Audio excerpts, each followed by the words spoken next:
यह कहानी है एक गरीब पिता और उसकी बेटी की। एक बार वो गरीब व्यक्ति अपनी बेटी को उसके स्कूल से लेकर शहर के एक महंगे होटल में पहुंचा। उस व्यक्ति ने फटे पुराने कपड़े पहने हुए थे और उसकी बेटी स्कूल की ड्रेस पहनी हुई थी। जब दोनों होटल के अंदर पहुंचे तो वेटर पूछा, सर आप क्या खाना पसंद करेंगे, आप अपना ऑर्डर बता दीजिए। तब उस व्यक्ति ने कहा कि आप मेरे बेटी के लिए एक प्लेट पाव भाजी लेकर के आ जाइए बस। वेटर ने कहा, सर आप कुछ नहीं लेंगे, आपके लिए भी कुछ लेकर आऊं। तो गरीब व्यक्ति ने कहा, मेरे लिए कुछ नहीं, आज मेरी बेटी के लिए पार्टी है। मैंने इससे वादा किया था कि अगर तुम इस जिले में 10th क्लास में टॉप करोगी तो तुम्हें मैं सबसे महंगे होटल में पार्टी दूंगा, तो आप सिर्फ बच्चे के लिए पाव भाजी ले आइए। वेटर ये बात सुनते ही दौड़कर अपने मालिक के पास गया और बोला कि सर आपसे एक छोटी सी रिक्वेस्ट है कि आप मेरी सैलरी से पैसा काट लेना, लेकिन आज मैं चाहता हूं कि उस बच्ची के साथ उसके पिता को भी एक प्लेट पाव भाजी खिलाया जाए, क्योंकि उस बच्ची ने पूरे जिले में 10th क्लास में टॉप किया है।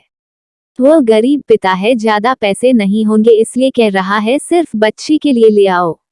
होटल के मालिक ने जब ये बात सुनी तो मुस्कुराते हुए बोला, तुम उसके पिता के लिए भी पाव भाजी लेकर जाओ, उसके लिए भी लेकर जाओ, पैसे मत लेना, 4-5 पाव भाजी पैक करवा कर ले जाओ और 2-3 किलो मिठाई भी लेकर जाओ और उनसे कहना ये पार्टी होटल की तरफ से है, आप ये मिठाई ले जाइए और जश्न मनाइए।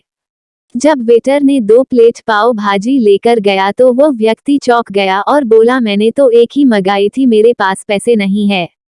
वेटर बोला, अरे सर शर्मिंदा मत कीजिए, ये पार्टी होटल की तरफ से है, आपकी बेटी, हमारी बेटी ने टॉप किया है, ये मिठाइयाँ लेकर जाइए और जश्न मनाइए। पिता और बेटी खुश हो गए और चले गए। कई साल बीत गए। उस गरीब पिता की लड़की अब यूपीएससी की तैयारी करके कलेक्टर बन चुकी थी और इत्तेफाक से उसी शहर में उसकी पोस्टिंग हुई थी। उस लड़की ने उस होटल में सूचना पहुंचा दी कि मैं उस होटल में लंच करने के लिए आ रही हूँ। होटल के मालिक ने जब ये सुना तो होटल को पूरी तरह से सजावा दिया। गांव में ये बात पूरी तरह से फैल गई और कस्बे के सभी लोग उन्हें देखने के लिए आने लगे। कलेक्टर अपने पिता के साथ उस होटल में पहुंची। कलेक्टर ने होटल के मालिक से कहा कि शायद आप मुझे पहचाने नहीं, हम वही पिता पुत्री है जो कि हमारे 10th क्लास टॉप करने पर आपने मुझे पार्टी दी थी। हम वही पिता पुत्री है, आज फिर से आए हैं और आज पार्टी हम देंगे आपको, आपके पूरे स्टाफ को और पूरे गांव को, क्योंकि आपने गरीबी का सम्मान किया है। आपने उस दिन जो पार्टी दी थी, मुझे बताया कि मुझे कितनी और ऊंचाई तक पहुंचना है, कितनी और बड़ी मंजिल को छूना है। आपने एक नई प्रेरणा दी थी और आज मैं उसी प्रेरणा का एहसान चुकाने के लिए आई हूँ। वो मैडम ये सब कहते जा रही थी और आंखों से आंसू बहती जा रही थी। यह कहानी हमें सिखाती है कि कभी भी किसी गरीब का मजाक मत उड़ाना।